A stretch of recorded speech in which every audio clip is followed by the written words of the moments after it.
तो हाल ही में एक्टर विवेक ओबेरॉय ने एक इंटरव्यू दिया और उसमें उन्होंने अपनी एक पर्सनल फिलॉसफी शेयर की कि मुश्किलों से कैसे निकला जाए। आज हम उसी बातचीत की गहराई में जाएंगे और समझने की कोशिश करेंगे कि उनकी वापसी का राज क्या था।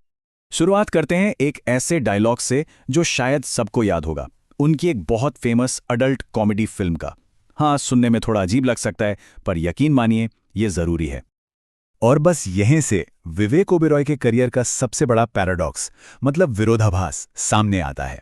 सोचिए, एक तरफ ग्रैंड मस्ती जैसी फिल्म और दूसरी तरफ भारत के प्रधानमंत्री पर बनी बायोपिक। सवाल तो उठता है कि इन दो बिल्कुल अलग किरदारों के पीछे का असली इंसान कौन है। तो चलिए इसी को थोड़ा समझते हैं। ये जो दोहरापन है ना, ये कोई एक्सीडेंट नहीं था। विवेक ओबेरॉय कहते हैं कि ये एक बहुत सोचा समझा फैसला था। उनका मकसद कभी स्टार बनना था ही नहीं। वो तो बस एक एक्टर बनना चाहते थे जो हर तरह का किरदार निभा सके, मतलब इंद्रधनुष के हर रंग जैसा। लेकिन फिर आया साल 2003 और एक ऐसा पल आया जब उनकी इस पूरी फिलॉसफी का सबसे बड़ा इम्तिहान हुआ। एक ऐसा तूफान आया जिसने उनके करियर और उनकी पर्सनल लाइफ दोनों को मानो खत्म होने की कगार पर ला खड़ा किया। और ये पल इतना मुश्किल इसलिए था क्योंकि ये कोई एक प्रॉब्लम नहीं थी, ये चारों तरफ से एक हमला था। सोचिए, एक तरफ साइन की हुई फिल्में हाथ से जा रही थीं, दूसरी तरफ परिवार को धमकियां मिल रही थीं और उनकी पर्सनल लाइफ तो पूरी तरह से उथल-पुथल हो चुकी थी। ये सब कुछ एक साथ उन्हें डिप्रेशन में खींच रहा था। और जब इंसान बिल्कुल टूट जाता है उस सबसे निचले पॉइंट पर पहुंचकर, उन्होंने वही एक सवाल पूछा जो शायद हम सब कभी न कभी पूछते हैं, मेरे साथ ही क्यों? आखिर मैं ही क्यों? और इस सवाल का जवाब आया उनकी मां की तरफ से। एक ऐसा जवाब जिसने सब कुछ बदल कर रख दिया। उन्होंने बस एक सीधा सा सवाल पूछा, बेटा, जब तुम 2-2 फिल्म फेयर अवार्ड जीत रहे थे, जब कामयाबी तुम्हारे कदम चूम रही थी, तब क्या तुमने कभी पूछा था कि मैं ही क्यों? बस यही वो पल था, यही वो टर्निंग पॉइंट था। उनकी मां ने उन्हें एक ऐसी राह दिखाई जहां जवाब खुद के अंदर झांकने से नहीं, बल्कि बाहर की दुनिया को देखने से मिलने वाला था।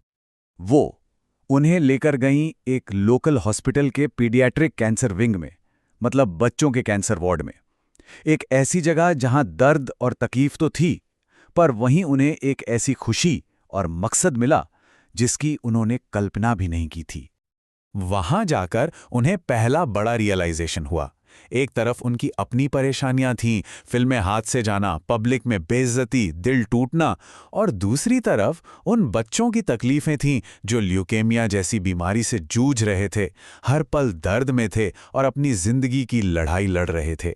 बस उसी पल उनकी अपनी सारी मुश्किलें एकदम बौनी लगने लगी। और फिर हुआ दूसरा रियलाइजेशन। उन्होंने देखा कि सिर्फ उनके वहां होने से उन बच्चों के चेहरे पर एक मुस्कान आ रही थी जो बेइंतहा दर्द में थे। ये एक बहुत पावरफुल एहसास था। उन्हें समझ आया कि वो एक विक्टिम नहीं है, बल्कि वो कोई है जो दूसरों की मदद कर सकता है। तो इस इमोशनल टर्निंग पॉइंट के बाद क्या हुआ?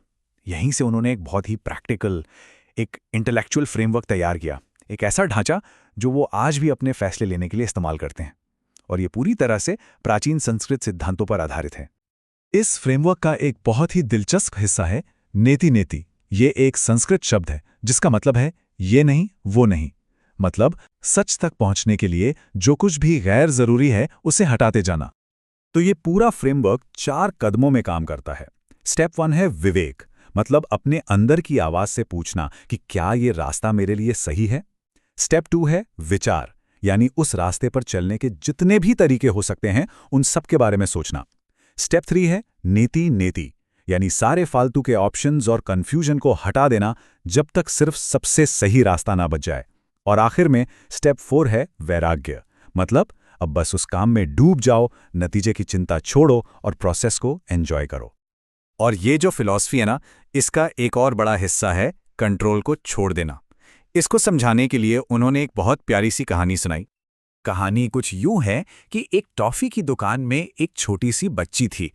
दुकानदार ने बड़े प्यार से उससे कहा, बेटा जाओ और जितनी टॉफियां चाहिए अपनी मुट्ठी में भर लो। पर उस बच्ची ने मना कर दिया। उसने दुकानदार से कहा, नहीं, आप ही मेरे लिए निकाल दीजिए। दुकानदार को थोड़ी हैरानी हुई। उसने पूछा, ऐसा क्यों?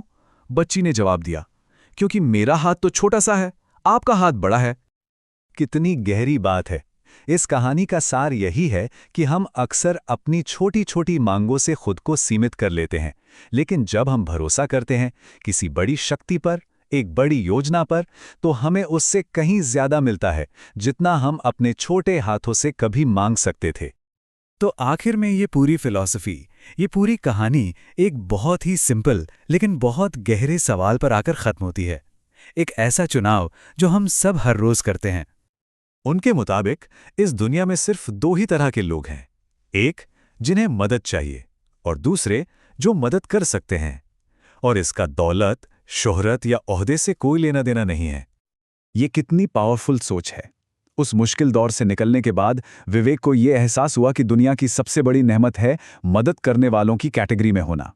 तो सवाल हम सबके लिए है, हर रोज सुबह उठकर हम इन दोनों में से क्या बनना चुनते हैं? आज का चुनाव क्या होगा?